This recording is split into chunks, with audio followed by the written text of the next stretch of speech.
Welcome to Houston Sports Talk with your host, Robert Land. Thanks for checking into the best Houston sports podcast, part of the National Bleav Network. And joining me to talk Rockets' potential offseason role player trade targets is Rockets analyst and co-host of the NBA Draft podcast, Upside Swings, Cooper Klein, along with Rockets analyst Rooney Kaspar.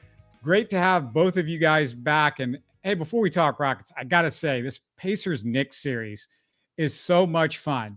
This is the NBA at its best. I mean, people are complaining, the product is dying. Ratings are falling. This sucks.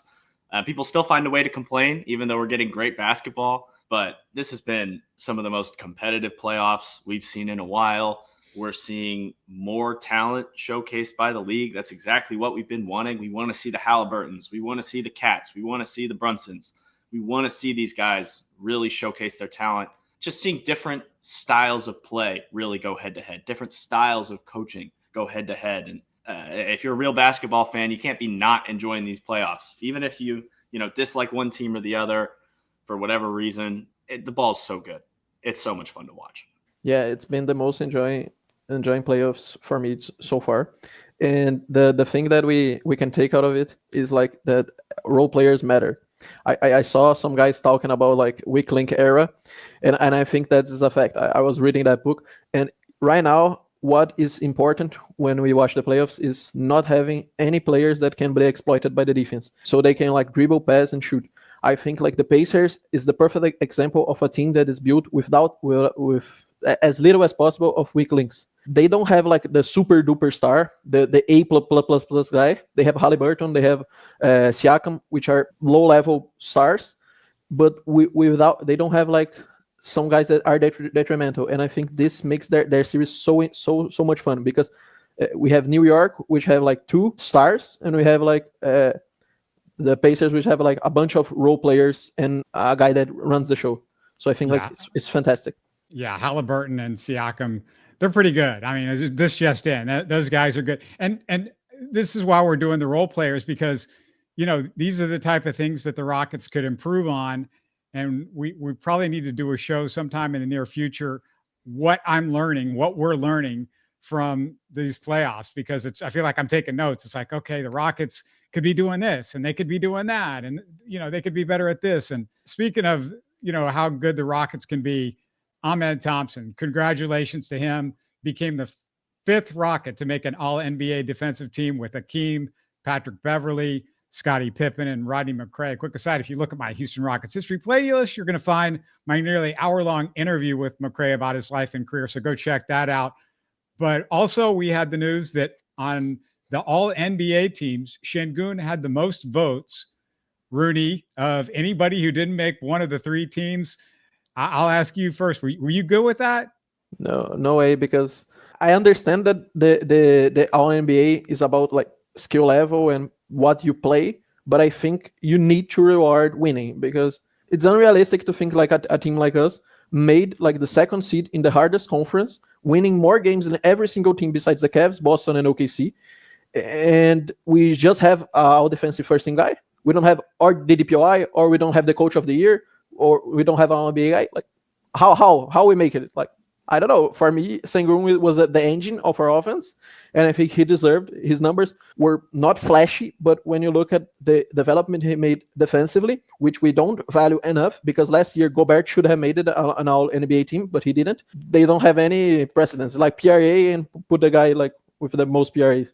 Yeah, I just feel like the MVP, that's about winning, and I don't like taking down somebody because they don't have the right guys around them. They don't have as good of players. And, the big thing, and I think I replied to you on X about this, but, to me, the big thing that was different between Sengun and these guys that made it was just Sengun just wasn't efficient offensively. And that's a problem for a guy that's a center to not be efficient offensively.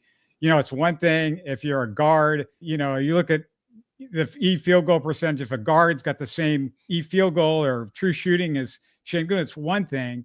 But if you compare him to the guards, and he's still worse than a lot of the guards on that list, it's not good. And he knows he's got to improve that. I mean, he's talked about that too. So I will say, as much as I think Sengun should have made it because of his defensive contributions, just how good of a two-way player he was over a lot of these guys. It's really good for us money-wise and cap-wise that he didn't. Motivation-wise for Sengun as well. Sengun it's also good for his motivation. Oh, he doesn't have the max? He doesn't have the scale max? No. Not in his contract. Okay. Yeah, that's also a part of it. He doesn't have that. But to me, I just thought of, okay, now he's motivated. He knows he's right there. Now he cares. Right. Okay. I thought that was an automatic thing, but turns out I'm a fool. Yeah, he still cares. I mean, I think this team was so good. And obviously, I think a lot of our success was built on, team identity. Everybody gets in, everybody does it some night. But at some point, somebody has to be recognized as a reason for our success. I think it's kind of ridiculous that Sengun couldn't even make the third team. But, it's really not the end of the world. If Sengun's going to show up next season and his touch is going to be better, his creation is going to be that much better because he spent all offseason working and remembering that he got snubbed, I'm happy. I don't care about accolades for third team All-NBA. I want this guy fighting to make the first team or the second team. I want him caring and getting back into the playoffs. And I think it's very obviously going to translate in that way. Yeah, I literally could care less. I think everybody gets upset and up in arms and angry. And I'm just like, to me, what I care about is winning. I'm one of those obsessed with that type of guys. I am the Udoka of the fanboy. I mean, I don't care about the other stuff. So let's talk about trying to get this team to win a little bit. Last week we hit the X All-Stars. This week it's the role players, although it's the first option is a super high-end role player. The first guy I have on my list. You guys suggested Austin Reaves, who makes $14 million next year. He's perfect for the Lakers trying to build around him in that way, but he has a player option after that, meaning he hits free agency. I guess the theory is that there's no way that the Lakers can keep him. Are you guessing, Cooper, that they lose him? What do the Rockets have that the Lakers want, and how can this play out?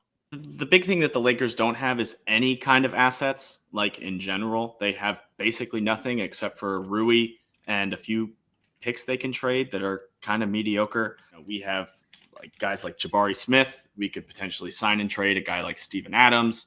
There's multiple different avenues to making something like this work. There's 3-team deals where we could get somebody to, send to them. That the thing about Reaves is he is exactly the kind of player we need. A guy who can handle the ball. He can create his own shot. He can actually read a defense. He can play off ball. He played off ball of a guy like Luka, a guy like LeBron. He can play, either side of the ball. He's not the strongest defender, but he's passable. I think if he's your weakest link defensively, you're doing something right. You can really cook there. I think the problem is that he's like the second best defender on the Lakers currently, and he's being overtasked. You bring in a guy like this, you put him next to Amen in the backcourt. Those guys can take turns bringing the ball up, getting us into our sets. He can play a two-man game with Sengun, two-man game with Amen. You can attack the weaker guard defender. He can come off of pin downs. He can do just about every single thing you need a guard to do offensively.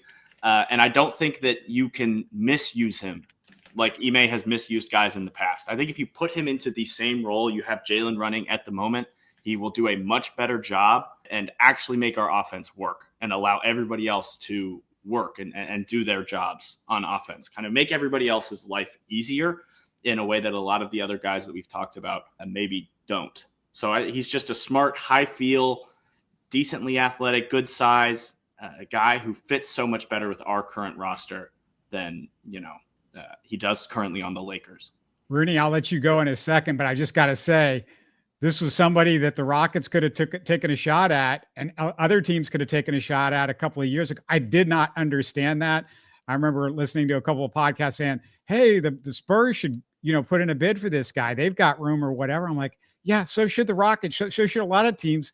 He was looking like that guy a couple of years ago, and it was an incredible value that you could have just outbid the Lakers on him because they were sort of boxed in at that point.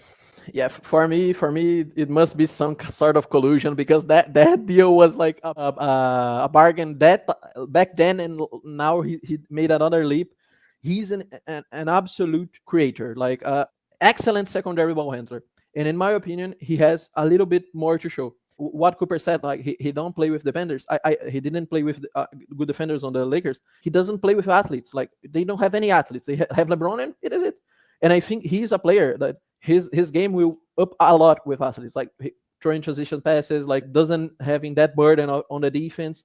And he's really underrated as a passer. His most valuable quality is like his pull-up shooting. Like he was a 35% pull-up shooter this year. We can maybe think this is not a lot, but it is like really impressive because like Jalen was 31. Normally like elite guys are 35. If you are 40, the 40 range as a pull-up shooter with high volume is absurd. Like 40%. Like it's just this year was just 2 guys, and he was like on 3 attempts per game. Like 35 is impressive. His shot diet is the same as Jalen, so I think he would fit seamlessly here. He was way more efficient at like mid ranges than Jalen, like 10% more efficient at short and long mid ranges. So in my point of view, he's like a perfect fit. But I think he would cause like some picks because I don't see the Lakers trading them for us without gaining anything, and I don't think we have that much to offer for them besides our wings, and I think they are kind of limits. But we can give them good assets for them to trade for their center, for Claxton or for someone like that they want. Like give the Nets the 27 pick back. They gave Claxton and they gave us Austin Reaves or some sort of trade like this. It feels like it's got to be a 3-way deal. I agree with both of you. That's what would have to happen somehow. And one thing is, I hate giving the Lakers anything, but if you get Austin Reaves, maybe that's worth it. And I love what he brings and what he does. And he's just one of those guys. He's not a number one, but God, he's so close. And, his development has been so, it feels like it's gone straight up a hill. So it's been fantastic. Seems like every Rockets fan favorite is the Nets wing, Cam Johnson, 39% from 3 this year, 39% for his career. He's never been a heavy volume scorer, but he's averaged 18.8 points this year, same as Van Vliet. So, the volume's definitely gone up. His rebound and assist numbers aren't much better than, say, Dillon Brooks, but he's 2 years younger than Dillon with 2 years left on his contract. Same as Dillon. Cam's just a slightly better version, I would say, of Dillon Brooks in nearly every way, except maybe defensively. Also worth mentioning, in 38 playoff games, he's 41% from 3. 38 playoff games is a huge sample size, 48% from the field overall in those games. And he's got an NBA Finals under his belt. He's got experience. Experience matters. Watch these playoffs if you don't know. So I'll start with you, Coop. What do you think? I'm all in on Cam Johnson, whatever it takes. This is, I do think, as much as we want to talk about Dillon as like a, this kind of playoff player wing, dribble pass, dribble shoot, can attack some closeouts. I think his ball stopping and his brand of defense is just far less valuable with the kind of defenders we have on the roster, and especially the way we use them. We have guys like Amen and Tari who we use as stoppers defensively. We put them on the ball. They help in the wings. They help in the gaps. They are not rotating around the rim. And Dillon Brooks, as a low man, despite being 6'5", decently athletic, and very strong, is one of the most useless low men at his position, right, from the wing. He does not help around the rim at all. He's slow in rotation. He ball watches, and he just doesn't make the effort. And I think Cam Johnson, if you put him in that position, is not attackable in that way, can make the rotation and help around the rim much better. And he's just bigger. And he's a better, more functional off-ball player because he can come off of movement. He will attack closeouts properly without stopping the ball. He doesn't have the Dillon Brooks post-up, like ISO stuff. He doesn't have that same kind of game. But ideally, you don't want your role players being your ISO players. You don't want your role, like it helps. If you could keep both of them, I would prefer to keep both. But I think Cam Johnson's ability to revolutionize our offense in a way that people think that Jabari Smith could, in theory, we saw some of those motion plays, some of this stuff. The Nets ran an entire offense for Cam Johnson based around dribble handoffs. This is a guy who, if you put that in a couple possessions a quarter, that could completely change our offensive outlook. He is the perfect role player for the modern NBA. 6'9", legit handle, can attack legit closeouts. I don't think he's as good of an ISO defender as a guy like Dillon Brooks, but he's a far more valuable defender in ways that really matter. And Dillon Brooks, for like 60% of the season was a bad, straight up bad defender. Part of that's because he was hurt. Part of that's because he just didn't give an effort a lot of nights, and even in the playoffs. We lost that playoff game because he had a stupid defensive possession where he shoved a guy in the waist for no reason. I don't think he's going to make – Cam Johnson does not make the same kind of mistakes. And on the seventh game, like Buddy Hield was making that threes out of Dillon Brooks because he was kind of ball watching. But about Cam Johnson, I think he's so undervalued because he's the only player that is above 6'5", that has 7 attempts or more from 3 and shoots 40%. Like, this is absurd. He's a nuclear shooter, and he's having, like, of course he's having a lot of more volume because he's on a bad team. But these players that can scale up and scale down, when they scale down, they become ultra effective role players. This is the type of guys with these contracts that you need to shoot your bullets, because this type of guys make your team from a fringe contender to a real cornerstone, a real contender. As much as we gush about like superstars, super role players are really important, and we are seeing this in these playoffs. One of the things that I was thinking is, everybody's talking about, okay, let's trade Dillon and then give him the swap back with that 2027 that we have with him. I don't know at this point if you have to give him a swap if you're giving him Dillon, because they can then go flip Dillon at some point for a first round pick. Not necessarily that high of a first round pick, but if you give them a first round pick that's maybe one of your own first round picks, so you don't have to give them that swap back. I don't know what Cam Johnson's worth, but I would think they could do something with Dillon Brooks. And he's also, if they don't want to, he's the guy that they need. Like we had a guy to help some of the other guys, some of the younger guys a little bit that they're going to get coming into the league. They got 4 first round picks. Let's not forget that. They have 4 first round picks coming. So I don't think they're going to draft 4 first round picks. I think somehow they're going to have maybe 2 or 3, but still they're going to have some young guys that, Dillon Brooks might be able to help out a little bit. So, I mean, that's kind of the deal I would look at. I could see us like trading back our 10th pick with their 19th pick, getting Cam Johnson or something like that, and giving one more sweetener in the deal. But something like this, like trading back our 10th pick, because they need star players. They need like star role players. So they need guys that are young and will be good when they want to be good, like in 2027 when they don't have their pick. Yeah, it's a great idea. That's a great idea. Let me just say to our listeners, we want your Rockets takes. Let me know in the YouTube comments. And can you do me a favor? Don't be a jerk in the comments. We do this for fun. So rather than telling us we're idiots, you don't have to watch. It's, we just respect our opinions. That's all we ask. But love you guys that bring the strong opinions that are, real thoughtful and really good analysis. And as always, you can support us and get updates on every show that drops by subscribing on YouTube. Definitely give us a thumbs up and listen while you're out and about with your favorite podcast app. All right, guys. Many NBA fans probably think Collin Sexton is the leader of a rock band, but nope. The 26-year-old 6'3" guard is in Utah Jazz, Siberia. As they say in the club, he's kind of sneaky hot. He's 40% from 3 this year, 48% from the field. This is pretty similar to his career stats. He averaged 18 points per game and has 1 year, $19 million left on his contract. I'm not sure what the trade is. Dillon Brooks works, but I don't know if you can convince Udoka that giving up Dillon Brooks for Collin Sexton is the type of guy that he wants. What do you think, Coop? I think Sexton's motor and his intensity on both ends of the ball would be a huge addition to our team. I think he's got some creation chops. He's got some shooting chops.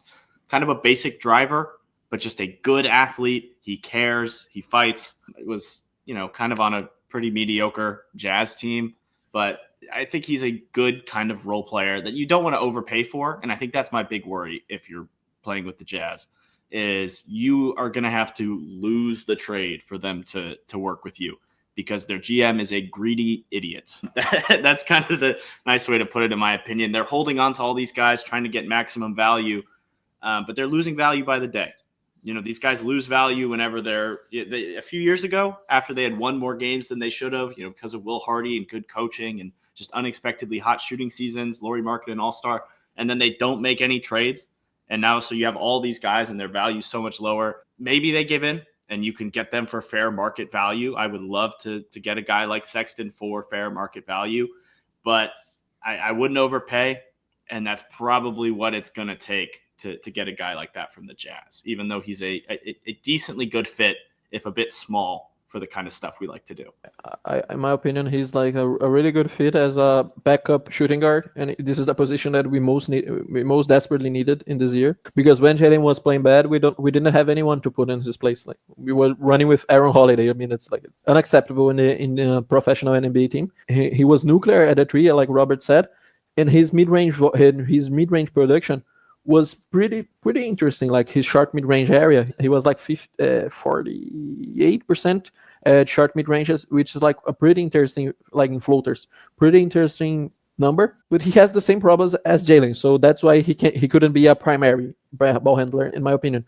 But he could be like our sixth man when Jalen isn't ready. If Jalen isn't ready, yeah, he's sort of like Lou Williams. That's the guy that I think of him. That type of sixth man. He's the souped up, high version of Aaron Holiday, better passer than Aaron Holiday is for sure. We're going to talk about other guys that sort of maybe fit that mold as well in this. The Cavs are in salary cap hell right now and have two players hitting unrestricted free agency.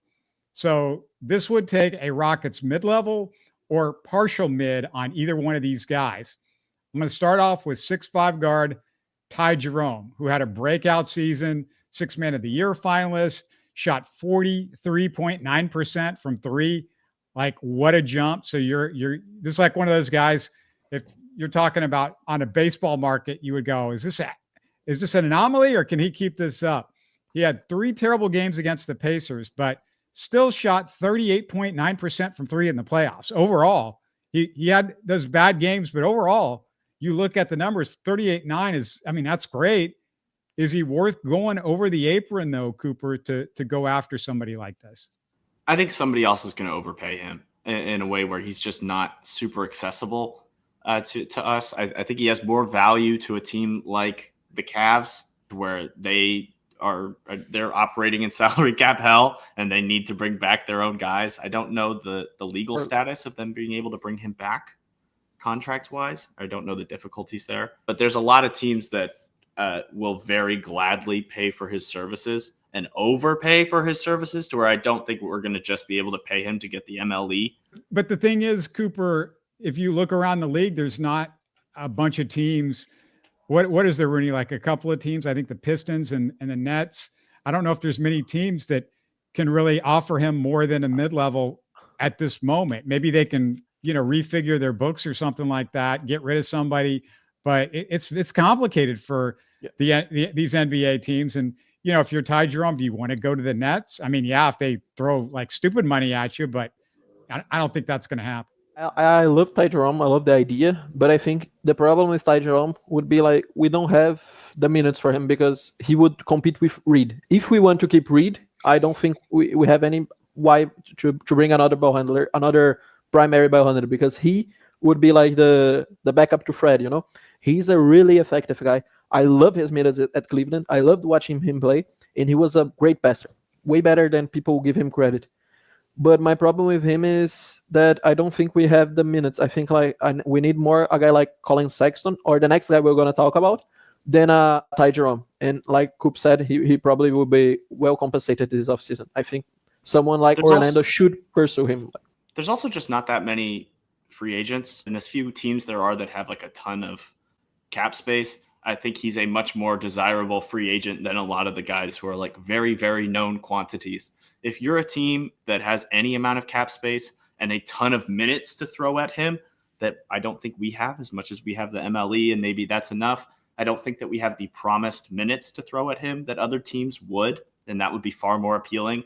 Maybe he takes a shorter contract and then he plays more minutes and then he gets a huge contract. I don't think that we have that kind of opportunity for him.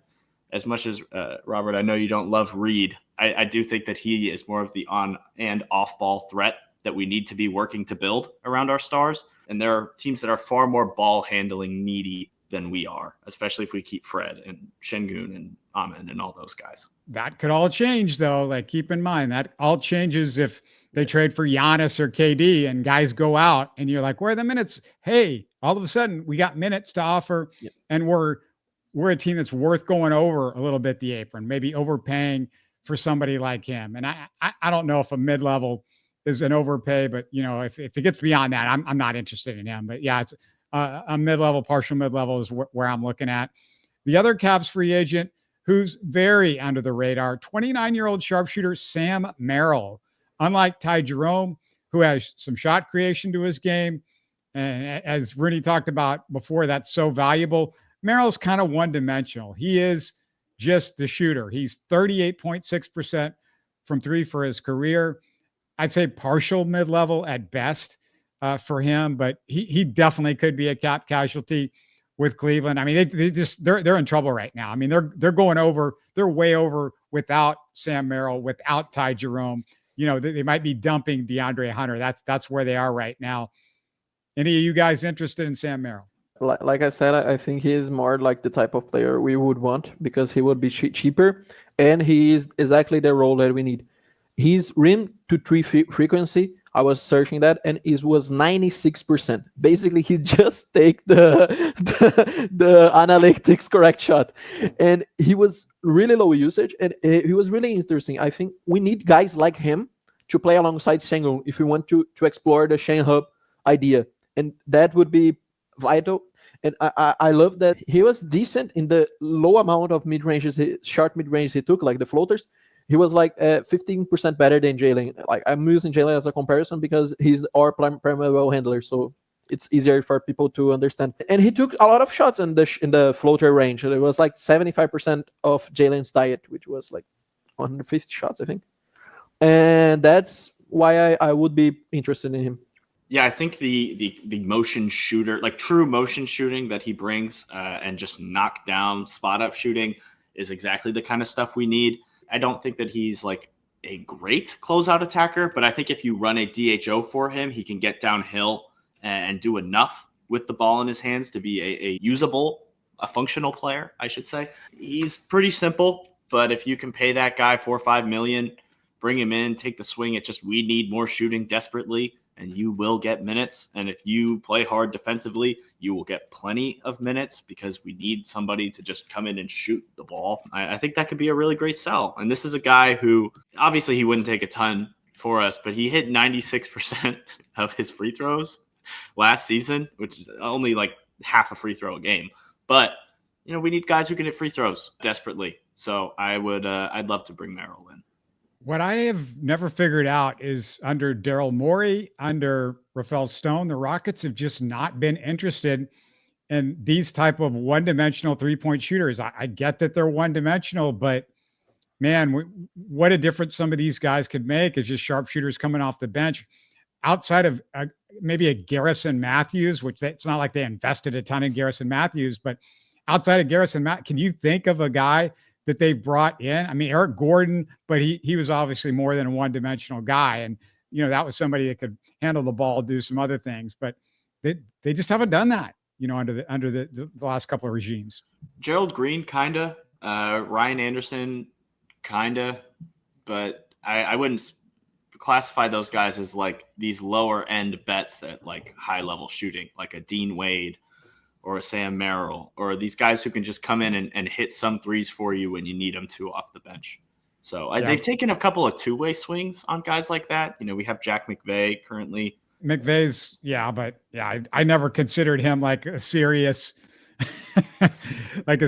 one. Yeah, let's talk about.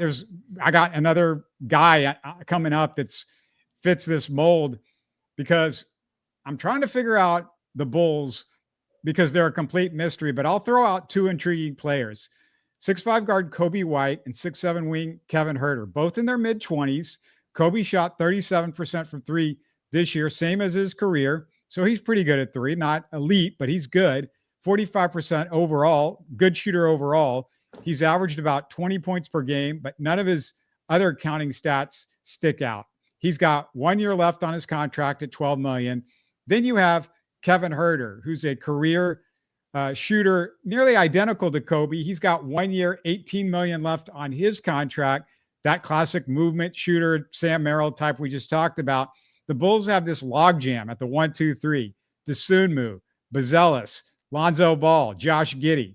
So let me ask Rooney, because I know you suggested maybe Jalen Green for both of those guys. You still on that? Yeah, I was diving deep in the numbers. When I watched Coby White, I thought he was like way better than he actually is, because we don't usually look at the bad games. We look at the games that he was good, and the games against us he was phenomenal. And when I was tracking him, it was really interesting, like that his counting stats and his like advanced numbers was pretty similar to Jalen's. And the fact that he receives like almost half the salary, he was like on 18 million or something. I think if we saw Jalen, if the front office saw Jalen as a depreciating asset and we needed to get rid of him, getting Coby and Kevin Huerter here would be phenomenal, because Kevin Huerter is the guy that really pops my eyes. Coby would do the Jalen stuff with a little bit better efficiency here and there, but less creation. But Kevin Huerter is the guy that I would be looking at with the prize. The prize would be on him because he's phenomenal. But let's go dive into Coby first. Yeah, he's Jalen Green, who's 5.5% better at scoring the ball, true shooting wise. He hits his free throws. He gets downhill way better. I like his process as a driver. It's simpler than Jalen's. He just knows he can beat you with his quickness, and he's not going to mess around with like a bajillion dribble moves. He'll just beat you downhill and punish you. He's not as good of a defender, and that's kind of the worry that you have bringing him in, is that, Jalen's defense was pretty good for most of the season. But at a certain point, if you can get actual good process Jalen Green in that really simple kind of role that we need guys for, and Udoka's just not that creative or good of an offensive coach. A guy like Coby can come in, play that same role, do the same stuff, just better and on a better contract. That's a huge deal. And then also getting Huerter, who is overpaid but fine at what he does. He's a fine regular season player who can maybe give you some spot playoffs minutes here and there. But, you reduce his role in the playoffs and he just comes in and hits threes during the regular season. That's good value. And honestly, biggest thing to me, that's addition by subtraction. So we get rid of Jalen and you get a few good players in the way, and this team could really explode. So I love both of those guys. Yeah, the thing is they're just on these 1-year deals. So I don't think the Rockets are just going to get rid of Jalen for somebody that's a 1-year contract. The Bulls, I can't see them saying, here's our first rounders, because those first rounders could be lottery picks for them, especially with the logjam that they have at guard right now. Anyway, really, the way I see some move like this happening is if they make the Giannis trade. Now you want to put shooting around him. We don't need the Jalen instigator, and maybe the Rockets are starting to think more of this short-term thought of like, hey, let's see if we can get guys that can make it work as soon as possible, because we're real close. We got Giannis, and we'll see what else they would have around him. But I mean, that would be ideal if you could get like a Giannis and then put those two guys with him, and say the Rockets keep Jabari and Tari, and now you've got the guys to sort of surround Giannis a little bit with Amen, which I assume would still be with the Rockets. So I mean, that's the way I would see it playing out a little bit, right? The thing about Huerter that we didn't mention is he's, in my opinion, one of the best trendy role players that we would have in the market. Like, of course, Cam Johnson's on another planet, but if we want like the realistic guys, then we wouldn't have to kind of overpay, because I think we have the Bulls like give good players out for free. Even though he has, like, of course, his contract is kind of bad, but it's 1 year, and we would restructure his deal. He was like a 39% pull-up shooter. But this is pretty interesting. And in other years, he was a way better at catch and shoot. So I love the idea of Huerter, because we need more guys like this for Sengun. Yeah, I wish with like somebody like Huerter, I don't think I would give up a Dillon Brooks for Kevin Huerter, because I mean their deals kind of match, but if you could somehow piece with the Jock Landale, Aaron Holiday, I don't know, so piece together enough money to get Huerter and then give them, second round picks, or because I don't know where he fits in over there. They might just need to get off of him, period. I don't know if somebody's going to give him a first round pick. Maybe Brooklyn, who's got 14 first round picks, would go, oh, we'll take a shot with Huerter. But I don't know what they get for Huerter, and I don't see him sticking around with Chicago. I feel like he's just a guy that they're going to have to potentially just get off anyway. They want minutes for their young guys. They're going to want minutes for whoever they take in this draft. They want to give Buzelis a bunch of minutes. They want to give Josh Giddey more minutes. They want to get Lonzo Ball's value back up. There's all these different guys that they want to be getting minutes for. So I think he could be very acquirable, and I don't think it would cost more than a second or two if we just went for him. It's a matter of like piecing together enough with the money and stuff like that. Another sharpshooter that I've got on this list is Malik Beasley. Beasley, 28 years old, unrestricted free agent. He's another partial mid-level guy, that sort of price range.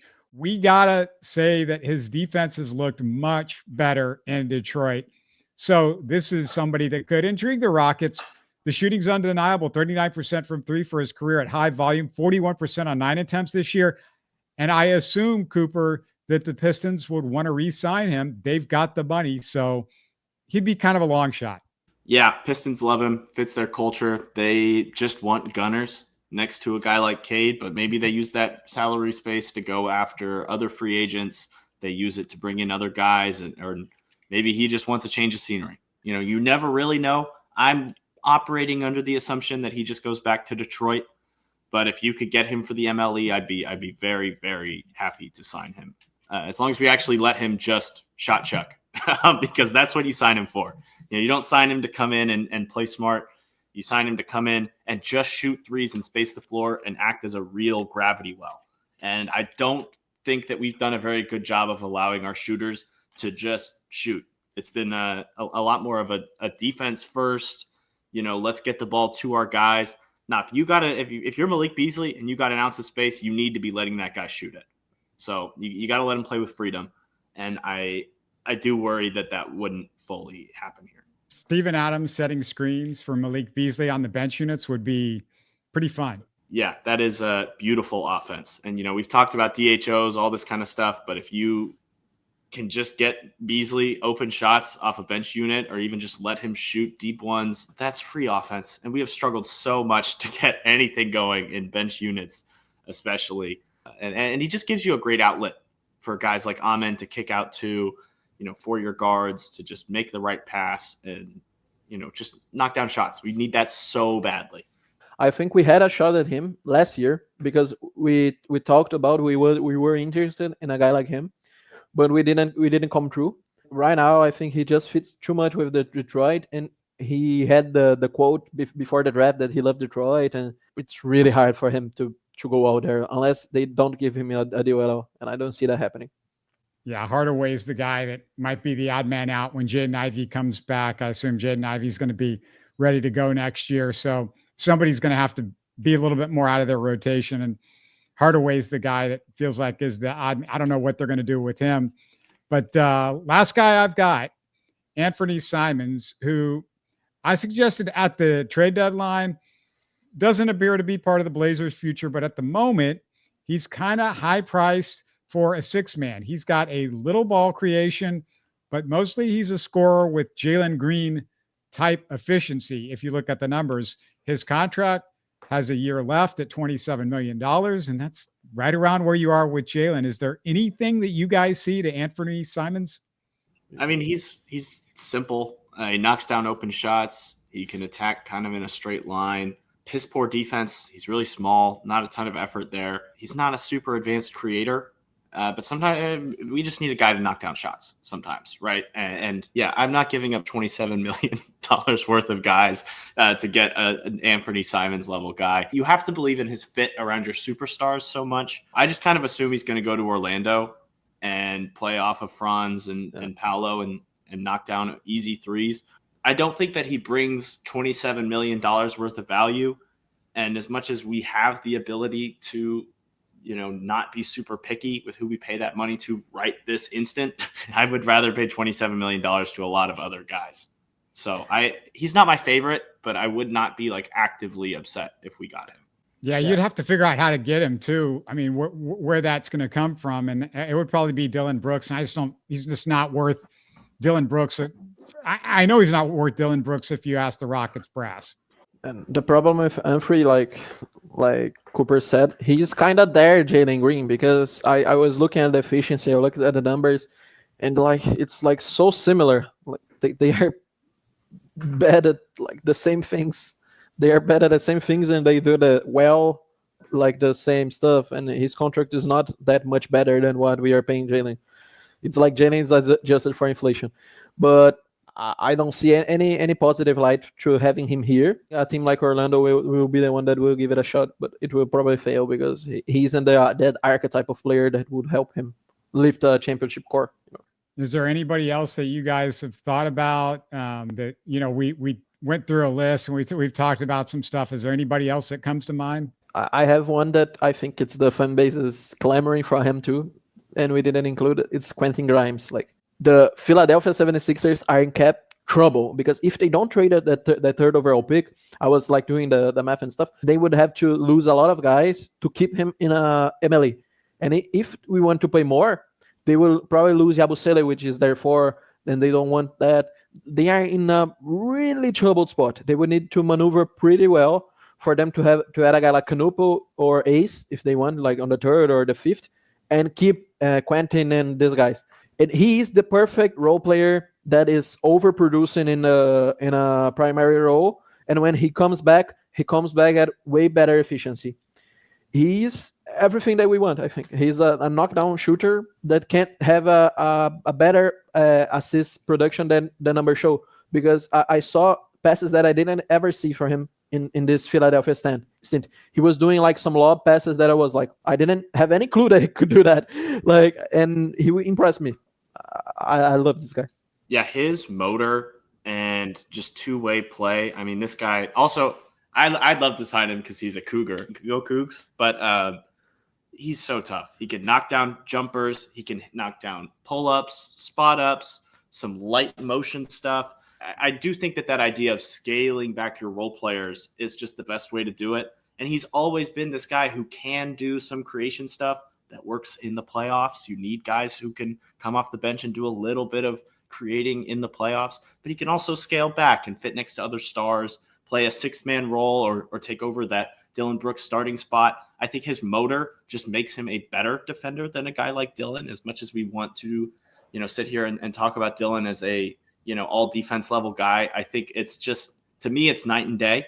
Part of that's my Cougs bias, but part of that is just they're the same size, and Quentin gives way more of a, you can just put a bleep there because I won't say it for you, but but he's just tough, and we need more toughness. And he's good, and he can score 40 plus against one of the best defenses in the NBA. See the Rockets. Dude, I was at that game. He made me so mad, and also I at halftime I was texting people of that game. I was like, did I actually pay money to be here? And then we got the best ending ever. So I did, and I loved it. The Nets, maybe they throw some, they got money to throw around. Is maybe he's the guy. Somebody's going to get over. I mean, the Nets have got to start filling out their roster. I mean, they don't have anybody on the payroll. I mean, they can take some guys back and try to get some draft choices, which I would definitely do. But you still want to have some guys on the roster that are you look at the Nets roster and it's devoid. I don't know if they've got more than 7 or 8 guys that are under contract for next year. So, if they're going to go after somebody, he's a guy that I would go after if I were them because he's still so young and maybe he's got a lot of these guys we're talking about are more towards the late 20s, but correct me if I'm wrong. Isn't Quentin like about 25 or something like that? 24, 25 if that? He's just about that age range. He came out as a junior, so he would have been like 2021, 22. So he's the Jalen draft. Yeah, Jalen draft. If you guys have a few more, if you guys are okay with me sharing a few more guys who I would like to see us get. We talked about it in the chat. I am in love with John Collins. I know that he is kind of not really a name, and the Jazz got him as basically a salary dump. But in my opinion, he was the best player on the Jazz last season. His motor is ridiculous. He can dribble drive. He can get there from the perimeter. The jumper's just not there in the same way it's been in years past. But his defense and intensity is really, really high level. This is the kind of guy who comes in and plays real minutes in a playoff rotation. And he's so strong and the handle is so good that he just makes an impact on every single team. Even if he is a weird fit with your group, I think he's the perfect kind of pseudo big to play the 4 next to Sengun. I think he can set screens and play with Amen and space the floor enough because he's a dribble drive threat and because there is some semblance of a jumper. He's making a lot of money. That $27 million is a lot of money, but he's a leader. Like, he's the guy who's getting this Jazz team, teaching the young guys how to play. And obviously that Jazz team sucked, but he is tough. He is really tough. And I think he'd be a perfect Ime player. I think he's just more of a modern energy 4 in a way that, as much as we have guys like Tari and Amen who can do that kind of thing, I'd love to scale those guys more into a perimeter role where they're attacking downhill and also getting a John Collins guy who's a high-level rebounder on both ends and can also play defense and is a leader and does all this intangible stuff that you really need out of your role players.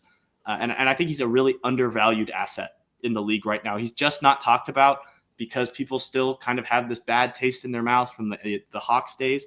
But he is really, really good. Watching him play for the Jazz, as much as the Jazz suck and it sucks to watch them, he is damn good. Well, the thing about him is he's making $27 million next year if he takes the player option. So he could hit free agency. And if I'm John Collins, this is the time for you to hit free agency because he might be able to get a decent contract. And, he's had some ups and downs. So he might look at this as like, I want some security. Maybe I'm not going to get $27 million from anybody next year, but I can get a 3-year deal worth 58 or something like that, which might not be available down the road. Also, with John Collins, I guess my question to you, Cooper, is, isn't he getting in the way, or isn't he like Jabari Smith, what you want Jabari Smith to be in a little way? And you're going to get Jabari, I think, for much cheaper than John Collins in the next few years, the way it looks. I don't know what the extension is going to look like for Jabari, but that's sort of the assumption. Yeah, in theory, they're both like big 4s who can play a little bit of small ball 5. Collins is just a way more real NBA player. Jabari is so hypothetical and, coming off the bench, and he's not properly utilized in a way to where I think like Collins makes an impact without needing the ball in his hands. But you can also involve him in just about every kind of action because he can run DHOs, actually make passes, do a little bit of like big man creation in a way that if Jabari could do the ball handling and passing that, Collins can currently do, he would have gone 1 in his class and he would already have an extension for $40 million.